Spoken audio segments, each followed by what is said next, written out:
Саламатсызбы, Асхат байке? Кандайсыз? Саламатчылык жакшы. Денсаулыктарыңыз кандай? Рахмат. Рахмат жакшы. Дурус. Сиз менен маек курганыбыздын себеби биз сиз менен кесиптеш болуп кетебиз. Азыркы учурда Германиядасыз. Бул коронавирус илдети бардык дүйнөнү дүрбөлөңгө салып жаткан үчүн сизге чалып ошол жөнүндө сурап кетейин деген элем. Биринчи ошол суроолорго жооп бергенден алдын өзүңүз жөнүндө кичине кыскача маалымат айтып кетсеңиз. Мен Кыргызстанда Кыргыз Мед Академия жогорку окуу жайды бүткөм. Кыргызстанда 10 жылга жакын иштедим. Андан кийин мүмкүнчүлүк болду. Ушундай бир саламаттык сактоо тармагында Германия Федерациясына сунуш келген. Дарыгерлерди бул жерде дайындап, жаңы оорукана салып Кыргызстанга, кайра биз ошо Кыргызстанга барып иштегенге. Тилекке каршы программа жабылып калды. Андан кийин Кыргызстанда мен жүрдүм 1 жылга жакын. Ошондо кичине көзүм ачылгандай ойго келдим. Биз Германия Европадан негизи медицина тармагынан жок дегенде болбойт дегенде ушу 40 жыл артта экенбиз. Анан өзүм сапатын көтөрүш үчүн окуганы кайрадан Германияга өз күчү менен келип, азыр Германия Федерациясында Нордрайн-Вестфален деген жеринде айыл аймактагы ооруканада 450 койкалык ооруканада окуп атам, иштеп атам. Рахмат. Азыркы абалда сиздерде кандай коронавируска каршы күрөшүүлөр болуп жатат? Өзү абал кандай сиз жашаган жерде? Негизи мен ушуну жашаган кичинекей шаарча, орто ченемде бир 100 000 адам жашайт. Тынч эле. Ооруканада бар, оорулар бар. Өткөнкү жума түшө башташты. Ага чейин бир 2-3 жума мурун 1-2 деген ушундайлар түштү, бирок анчалык баягы жанагындай ушундай паника болуп эме жок, андай жок. Бүт баары шаарда мындайча айткандай жабык, иштей турган бул аптека, оорукана, чоң продуктовый магазинге кирүүгө бир деле адамдан кирет. Жок деген болбоду дегенде 1,5-2 метрге чейин ушундай аралыкты сактаганга, ошондой чоң магазиндерге сөзсүз түрдө бир нан алам десең дагы ошо жанагындай тачкасын, арабасын эме кылат. Ошо араба менен жакын келе албайт экенсиң. Ошондо дагы бул дагы өзгөчө мындай аралыкты сактаганга шарт түзүп берет экен. Полицейский, пожарныйлар иштеп атышат, доктурлар иштеп атышат. Бир жуманын ичинде оорукананын администрациясы бүт шарттарды түзүп берди. Өзгөчө биздин оорукана өзү негизи 16 жана реанимационный койка дейт. Орусча, кыргызча жандандыруу орундары бар эле. Ага андан тышкары дагы бир алып айтпайм, дагы бир 20 орундай жакын эме кылды. Себеби мындай бөлүнгөн да, так айта албайм. Өзгөчө мындай бул жакта мындай климатка жараша эме инфекциялык оорулар бир топ төмөн, ошон үчүн инфекционный оорукана деген нерсе жок. Эми акыркы бир 40-50 жыл жок болсо керек. Ошон үчүн Кыргызстанда ошо пост Советтер Союзунун территориясында инфекционный ооруканалар бар. Бул азыркы күндө бул бизге айткандай жакшы болуп калган эмес да.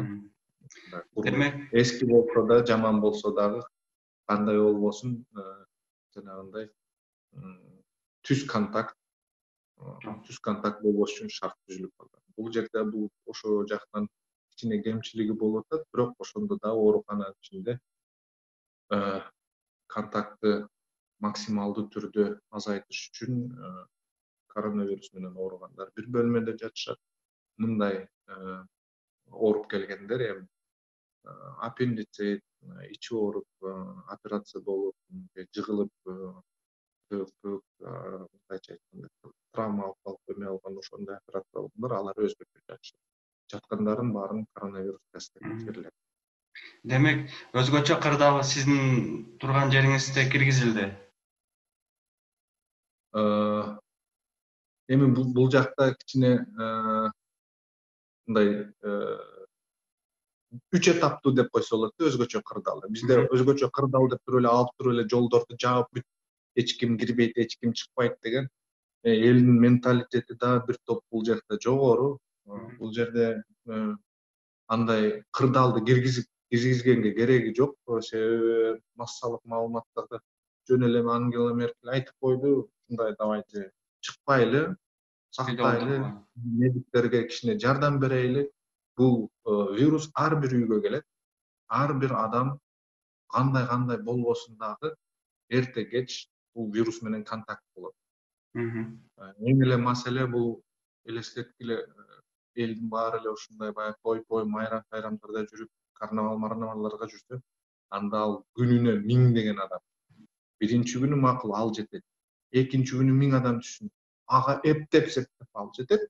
Үчүнчү күнү ал жетпей калат. Ошондо эл өзү эле эшикке чыкпайт. Жок, эшикте эч кимди көрбөйсүң. Анда санда машина жумушка бара тургандар бар. Велосипед менен баргандар, велосипед менен барат, машина менен баргандар, машина менен барышат. Мындай жөн эле ойноп, прогулка эме дегендер жок. Жаш балдардын оюн аянтчалары жабык.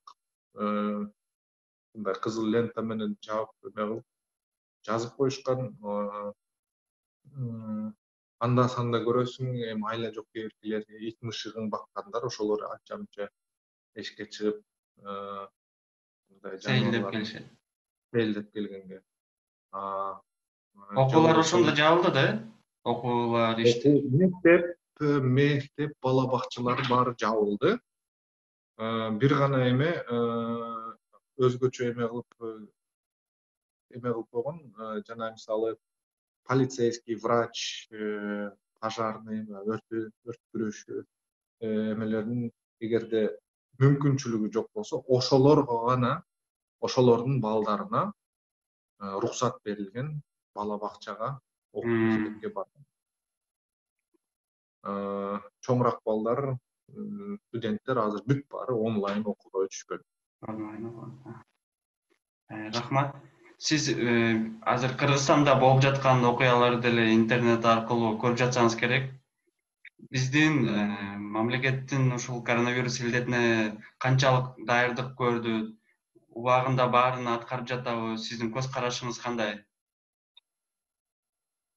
Эми баары баягы салыштырмалуу көрүнөт экен да, билинет экен. Тиги кандай жасады, бул кандай жасады, мен кандай жасап атам депчи. Эми чындап эле Кыргызстанда кандай кылып ушу эме болуп атканда окуганымда ыйлагым келет да. Мисалы эмеден мындай кишине айтсаң, сол кулагын көрсөтчү десе, мынантип көрсөтсө, Кыргызстан болсо мынантип көрсөтүп аткандай да, мындай айландырып. Бияқта эми мындай салыштырмалуу эме алып келгенде караганда, Европада кандай, Кыргызстанда кандай. Бул коронавирус. Ар бир жаш, кичүү, картаң, аял, эркек, эч ким мындайча алганда четте калып калбайт. Баары жок дегенде түз контакт болот. Бул жерде проблема эмне? Эң биринчи орунда картаң кишилер. Ошолор кырылып атат. Эмнеге мындай паника болуп аткан себеби, Италия мындай өнүккөн мамлекет, ушундай эме болот. Кичине караштырып көргөндө, Европада орто жашоо канча? 82-85 жаш. Кыргызстанда канча? 70 жаш, 73 жаш. 70. 65-70. Бул бир факт. Эми элестеткиле. 65-70тен кийин эми кандай болбосун адам миңет спорт менен да эме кылып жүргөндө деле бар анча жерлери кичине ооруйт. Коронавирус менен ооруган кишилер эң биринчи ошо группа риска дегендер бул картаңдар, жүрөк, өпкө оорулар, тамеки тарткандар, диабет менен ооругандар, диализде отургандар, ар кандай бөйрөк, боор трансплантация операция алып, андан кийин ошо операциядан кийин сөзсүз түрдө иммуносупрессор дарыларды ичип жүргөн адамдар, ошолор эң биринчи мындайча айтканда группа рискага кирет. Экинчи группа риска бул медиктер. Күнүнө канча деген адам азыр чүчкүрүп атабы, гриппи, парагриппи же коронавируспу аны билбейсиң. Бул экинчи группа риска. Буларды сөзсүз түрдө сакташ керек. Кыргызстанда кандай эми жолдорду жапты, карантиндеп киргизди, эме кылды, анан баягы эми илим билим жетишпегендиктен да жанагындай анализ кылып, салыштырып көрүп эме кылган эми бул жаман айткым келбейт, бирок бул чоң минус, кемчилик бул бияк мындайча айтканда ошо жетишпестиктен да аң сезим, илим билим, интеллект деген нерсе жетишпеген. Ошол эле МЧС, комендант деле кичине ойлонсо боло беле, кичине ошо министр здравоохранения менен саламаттык сактоо министрлиги менен сүйлөшүп, биринчи кандай кырыла турган эмелер азыр мондайча айтканда бизде Кыргызстанда четте калып калды. Онкология менен ооругандар, диализ менен ооругандар, анан жанагындай башка оору дарттар, баягы жанагындай острый аппендицит, холецистит дегендер, ошолор мындайча айтканда четте калып калышты. Кембагалдар жанагы жегенге тамагы, жегенге наны жок, ичкенге чайы жок болуп отургандар, ошолор ансыз четте турган. Биздин бийликте отургандар аларды мындайча айтканда дагы алып барып жаарга такап койду дегендей болсо болот да. Эшикке чыксаң болбойт. Эшикке чыксаң болбойт. Кандай болсоң дагы мына жаарга күндөн күнгө түртүп баратат. Ошол эле пенсия, кемпир чалдар пенсияда 70-80 Бул вирус деген эмне? Биринчи орунда вирус качан болот? Орус медицинада эмеде айткандай эки фактор бар. Бул иммунитет, анан кийин количество инфицированности, канча вирус кирди. Но мен иммунитетим жакшы. Мен дем алдым, бир вирус кирди. Ал вирусту менин иммунитетим жөн эле жеңип койду. Экинчи ситуациясы мындайча айтканда иммунитет жакшы, дем алганда миллион вирус кирди. Анда кандай иммунитет болбосун, мен баары ооруйм. Бирок иммунитет канчалык күчтүү болсо, ошончолук мен жеңил көтөрөм. Эми ошо диализде отургандар, онкология менен ооругандар, 80 жаштагы жанагы төшөктөн турбагандар, алар ансыз мындайча айтканда иммунитети бир топ ылдыйлап турган. Ушу коменданттык сааты менен баягы биздин кыргыз элдин аң сезими караңгылык болгон үчүн бийлик ошого дагы барды да. Бирок ошондо ушу эң основной биринчи орунда турган группа рисканы аларды мындайча коронавирусу жок эле, биз өзүбүз эле, адамдар эле мындайча айтканда жаарга такап койдук. Бул ошо чоң кемчилик. Анын экинчи кемчилик ошо медиктерди ошо сактабаган үчүн, каражат менен камсыздабаган үчүн азыр мына айтып атышат 9 кызматкер ооруп калды. Аларга эч кандай компенсация төлөнүп бербейт. Эч кандай бир башка бир өзгөчө шарты жок. Эми мындайча айткандай бийлик кандай, иш так ошондой. Биз жол салганды билбейбиз, жогорку медицина жөнүндө бир нерсе айтып, бул эми элестеткиле Германия мамлекети биз азыркы көп нерсени кылып аткан, Кыргызстанда кылып аткан нерсени Германия андай нерсени бир 40-50 жыл мурун кылып, изилдеп, аныктап берген, бул эффективдүү эмес экен деп, ал жаңы методдорду киргизген да, ошол эле операция, ошол эле оору дарттар, ошол эле дары дармектер. Мен бүгүн интервьюну окуп калдым, биздин жаңы болгон министрибиздин. Ошол ооруп калган дарыгерлерге биз компенсация бергенге аракет кылабыз дейт. Ошого мен дагы ниет кылат элем, ошо дарыгерлерибизди четке какпай, буюрса келечекте жакшы. Азыр бүткүл дүйнөдө баягы дарыгерлердин баягы средства индивидуальной защиты костюмдары аз деп атат да. Анан ошо сиздерде кандай? Бизде мондай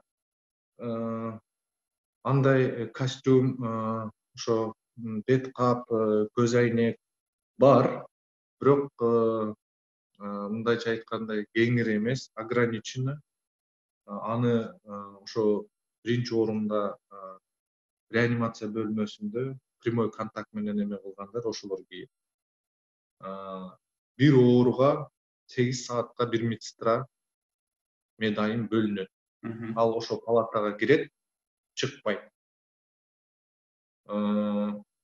Анан экинчи тарабында ооруган кадимкидей эле эме, бирок маска, бет каптарды колдонуп эме кылып жүрөбүз, операцияларды өткөрүп атабыз. Пландуу түрдө операциялар болуп атат, Планда түрдөгөн операциялар жок. Экстренный. Жалаң экстренный операциялар, ошо ДТП мисалы. Анан бул жерде эми кандай болбосун, өнүккөн мамлекет 75-80деги жүргөн кемпир чалдар, 90го чыккандар бар. Эми аларда адам кээде чалынып жыгылат экен.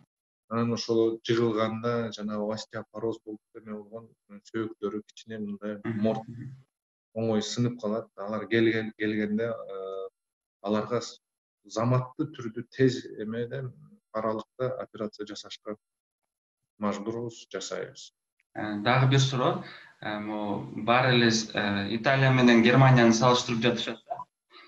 Германияда Италияга караганда эртерээк башталды, бирок баягы оорунун саны азыраак жана өлүм азыраак дейт. Бул эмнеден байланышы мүмкүн? Өзгөчөлүгү эмне деп ойлойсуз? Мен ойлойм, ушу бул эпидемия, пандемия башталып атканда эми Италия бул туристтик мамлекет. Элдин баары эле мондай Европа дейт. Европа деген каяка барат? Ошо биринчи орунда ошо Италия, Испания, Португалияга барышат. Бул биринчи ошо туризм, глобализация себеп болду. Экинчи орунда эми бул деле жанагы саятчылардын ички тышкы саясаты, ошол заматта эң биринчи доход Италияныкы бул туризм. Анан ошо туризмден эме кылабыз дегенден жаап койсок карантинге пайда түшпөй калат деп бирке кечигип калышты. Ошондой деп ойлойм. Анан дагы үчүнчү маселе, Италияныкы деле орто жашоо эмеси бир 82 жашпы, 85 жаш. Орто ченемде. Анан жанагындай ожирение аябай көп, диабет, диализде отургандар. Эми бизге мындайча айткандай массалык маалыматта 100 адам өлдү, 200 адам өлдү деп айтып атат. Бирок бизге айтылбай атат да, канча жашта, кандай оорулар менен ооруган. Анан бул проблеманын баары эмнеси эми бул гриппке окшош эле оору, бирок ооруганда абдан катуу, гриппке караганда катуураак. Анан ошо кемпир чал пенсияда жана баягы оорукчан адамдардыкы бул ошо коронавирус тиги хронический ооруну абдан күчөйтүп эме кылып ийип атат да. Тез күчөтөт. Ошону көтөрө албай, сопутствующий заболевание дейт, ошолорду күчөп, мисалы жүрөгү ооругандар андан беш кетет. Каттуулап ооруп эме болуп калат. Анын экинчиси, грипп менен биз 3-5 күн оорусак, коронавирустуку 2 жумага чейин созулуп кетип атпайбы. Ошо проблема, дагы бир чоң проблема, ошо аппарат искусственной вентиляция жок иштейт. Ошо 2 жума бир оору, мындайча айтканда, элеп алды да. Бир аппарат, бир койка дегендей. Ошол ИВЛ аппараттар сиздерде же Германияда кандай жетиштүү элеби же?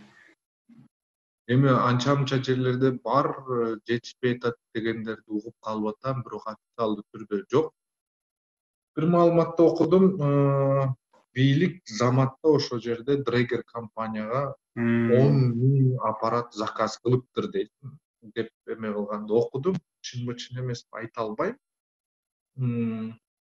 Биздин мен окуп иштеп жүргөн ооруканада азыркы күндө эми бул коронавирусту эч ким күткөн эмес, бизде деле жетишпестиктен жанагындай наркозный аппараттарды аппарат искусственной вентиляции легких кылып кармап отурабыз.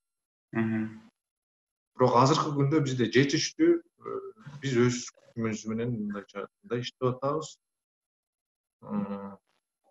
Мындайча айтканда паника жок деле. Эми Кыргызстанга кайтып келсек, азыр сизди көрүп жаткан кыргыз элибиз сизде кандай кеңештер берет деп суроо пайда болуп калышы мүмкүн аларда да. Сиз кандай кеңештериңизди берип кетет элеңиз кыргыз элибизге? Ошол илдетти кайра күчөтүп кетпеш үчүн. Эми ошо жанагы эле официалдуу биздин министерство, саламаттык сактоо министерстводо турган сайттагы эле ошо жанагы эле гигиена эрежелерин сакташ керек. Антак официалдуу түрдө мына ВОЗдун рекомендацияларын сакташ керек. Ошо андан ашык эч нерсе кереги эле жок. Анан эң багы жанагы ушундай чындап айтканда мондай эмоцияга берген, кыжырын жинин келтирген бул ушу элдер эмнеге чыгып атат? Сөз жок. Магазинге, аптекага, жумушка чыгыш керек, сөз жок. Анан кийин жанагындай жаштар болсо жанагындай вечеринка эме кылып, өткөндө бир жолу видеону көрүп, бир кыргыз бала жөнөтүп атат. Москва шаарында дагы ушундай карантин киргизип, эшикке чыкпагыла деп эме кылынган. Анан кийин ошол заматта көчө тыптынч, бир буручту көрсөтүп атат, ал жерде кыргыз балдар чүкө ойноп атышат. Эми чүкө ойной турган, мындайча айтканда, эме эмес да. Анан Кыргызстан мусулманбыз дейбиз, бирок көбү мусулман ишин кылбайт да. Көбү мындайча айтканда тетири иш кылып атат да. Мыйзамга каршы. Мыйзамга каршы, коомго каршы кыямат кылып атат дегендей. Ошондо деле биз айтабыз. Улуу адамдарды сыйлаш керек. Биз ошо көчөгө чыгып, жөтөлүп, чүчкүрүп жүрөбүз. Оору барбы жокпу, ал маселе эмес. Ошо улуу адамдарды сыйласак, ошо чыкпай койсок, ошо ооруну ошолорго жугузбай койсок, ошолорду сактап калсак деген аң сезим, мындайча айтканда, көп эле элдин эмесинде бир кыпындай ушундай эмеси дагы жок да. Эми бир жагынан бийлик деле ошол жерде кичине ойлонуп эме кылса болмок. Ошол эле интернет бекер кылып, светти кичине бекерлеп эме кылып, анан балким ушу телевизор сыналгыдан кичине бир программа, ошо кинолорду көрсөтүп, балким кишилер деле ошо үйдө чыкпай, ошо телевизордун алдында отуруп калмакпы дейм да, мындай программа эмелерди. ну артисттер анча мынча ошо балконда онлайн концерттерди бергендери бир жагынан айтам, ойлойм ошо туура болду да. Бир киши сөзсүз түрдө чыккысы келет. Бул жерде деле Германияда өткөндө бир эки коллегаларым айтып эме алгандай, балдарыны эч качан эшикке чыгара албайт эле. Чык десем болбойт эле дейт. Ушу телефон, компьютерде отурчу эле дейт. Мына эми ушундай заман келди. Мүмкүнчүлүк да келди.